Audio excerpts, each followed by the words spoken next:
A cold weight settled over the room the moment the door burst open and the radio operator stepped inside, clutching the encrypted sheet like it was burning his fingers. The commanders sensed it before they saw it. Something had gone terribly wrong on the coast.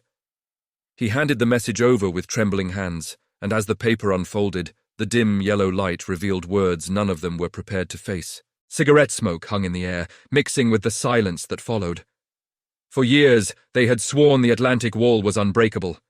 Tonight, that belief died in a single sentence. Enemy forces advancing inland. No arguments, no excuses, just the blunt truth pressing against their chests. The men stared at the page as if staring long enough might change the meaning, but the report sat there like a verdict. Outside the room, Berlin remained unaware. Inside it, the first cracks in Germany's war machine had begun to show, and every man present knew this message would haunt the night ahead. Rain hammered against the stone walls of the War Ministry as officers stepped through its entrance, coats dripping, boots echoing on polished floors that suddenly felt colder than usual. They moved quickly but without urgency, as if any display of haste might expose the fear they carried beneath their uniforms. No one met another's eyes. The silence between them carried more truth than their words ever would. In the dim corridors, aides whispered fragments of updates that sounded increasingly impossible. Tanks landing with the infantry, paratroopers dropping behind the lines, naval guns tearing through coastal batteries that were never supposed to fall. Every whisper traveled like a blade through the building. Hitler's absence only deepened the unease. Without him present, no one could predict which opinion was safe to express, or which truth might cost them their career, or worse. The officers reached the conference room and paused before entering, gathering themselves like men preparing for an operation that had already failed. Inside, maps covered the table, every red marker now a reminder of how quickly the front was unraveling. The room felt too small, too tight, too aware of the storm approaching. Defeat was unthinkable, yet its shadow was already pressing against the doors. The meeting erupted the moment a general stormed in and slammed the fresh report onto the table. The sound cracked through the room like a pistol shot. "They're breaking through our second line," he said, his voice tight, almost unbelieving. Chairs shifted, maps trembled. For a heartbeat no one spoke, then the denials began. One officer insisted the messages were confused, that frontline units often exaggerated under pressure. Another claimed it had to be Allied deception, a diversion meant to pull German armor away from the true landing site. Their voices overlapped, each man trying to speak louder than the fear rising in his chest. The narrator's tone cuts through the noise. The High Command never imagined the Allies could hold a beachhead this quickly. The Atlantic Wall was supposed to buy days, maybe weeks, not mere hours. Yet the reports on the table told a different story. Markers on the map shifted inland, each movement a silent accusation. The arguments grew sharper, fingers stabbing at coastal sectors, officers leaning over the table as if pressing hard enough might push the enemy back. But the shouting slowly faded. One by one, the men realized the pattern in the transmissions wasn't chaos, it was confirmation. The beachhead wasn't collapsing. It was expanding. The room fell into a heavy, suffocating quiet, and the first cracks of fear settled across their faces. The silence shattered when a senior officer leaned forward, gripping the edge of the table as if strength alone could steady the moment. "Reinforcements will arrive within hours," he declared, his voice firm, but his eyes betraying the truth every man in the room already knew. The roads were bombed, communications were broken. No help was coming quickly enough. Still, his words hung in the air like a lifeline, and several officers reached for it instinctively. Another insisted the Allies had overextended, that their supply lines were fragile, that a single counterattack would drive them back into the sea. He spoke with conviction, yet each sentence grew thinner, stretched by desperation rather than strategy. The room nodded along, not because they believed him, but because acknowledging the alternative felt like stepping into a void. The narrator's voice cuts through. Denial was the last shield of regimes built on certainty. Admitting failure meant admitting years of arrogance, miscalculation, and blind faith in fortifications that were now collapsing under naval fire. Then, from the far end of the table, someone whispered the words no one wanted to hear. "If this is true, The war may already be lost. It wasn't loud, but it drained the remaining color from the room. A suffocating stillness followed, thick enough to feel. No one responded. No one dared. For the first time tonight, the possibility of defeat stood openly among them, and every man felt its weight pressing into the room's narrowing space. The door slammed open again, harder this time, and a courier stumbled in, his uniform soaked with rain and sweat.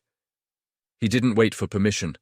He thrust a stack of fresh transmissions onto the table, the pages trembling in his hands. The general seized them instinctively, scanning line after line as the room fell into a silence deeper than any before.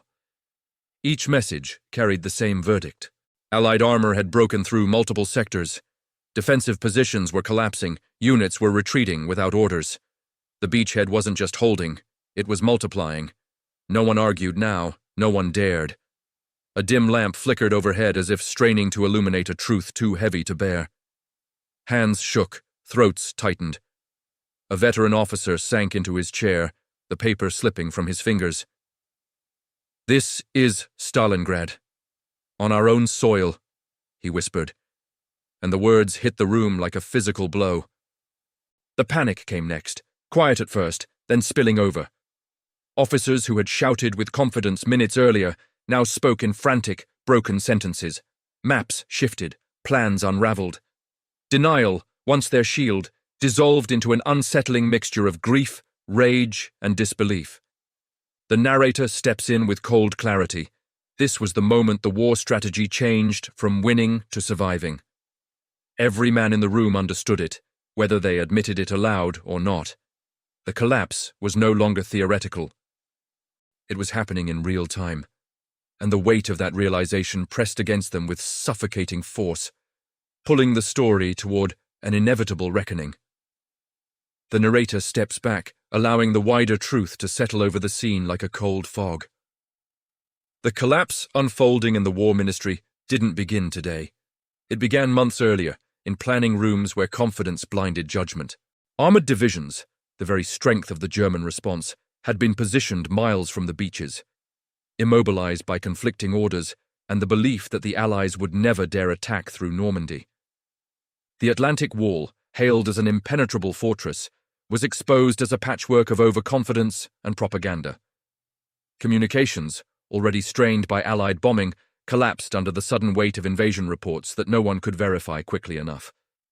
And above it all, leadership paralysis froze critical decisions at the precise moment speed mattered most. As these truths surfaced in the minds of the commanders, a grim realization followed. They hadn't lost D-Day on the sand. They had lost it in their own corridors, in meetings where warnings were ignored and contradictions allowed to fester. The audience feels the shift as the narrative moves from shock to reflection, revealing the hidden architecture of failure beneath the chaos.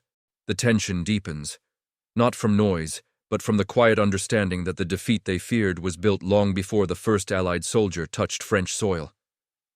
The highest-ranking officer rose slowly, as if the weight of the final report pulled against his every movement. His hands trembled while unfolding the page, and for a long moment he simply stared at it, absorbing what the others had only feared. When he finally looked up, the room stilled. The voices, the arguments, even the shallow attempts at hope, all fell silent under his gaze. "Gentlemen, the Western Front is gone." The words were steady, but the strain behind them was unmistakable. A few officers closed their eyes, as if shutting out the world might undo what they'd heard. Others stared at the floor, unable to lift their heads under the enormity of the admission. This was the moment the facade shattered. No more denial, no more calculations. Just the blunt, crushing truth. The emotional peak settles into the room, preparing the narrative for the moral reckoning that must follow. This meeting, the one sealed behind heavy doors and guarded corridors, would never appear in official records. No speeches were archived, no transcripts preserved. Yet its shadow stretched over every decision Germany made from this night forward. After June 6th, the Third Reich no longer imagined victory. It fought only to delay defeat. Every strategy, every order, every desperate counterattack carried the echo of what these officers realized in this room. The war they had built their ambitions upon was slipping beyond saving. The narrator's voice slows, allowing the weight to settle. Arrogance had guided their planning. Hubris shaped their defenses. They misread their enemy, underestimated his resolve, and overestimated their own ability to control the future. The cost of those miscalculations would not be paid by generals alone, but by millions drawn into the widening collapse.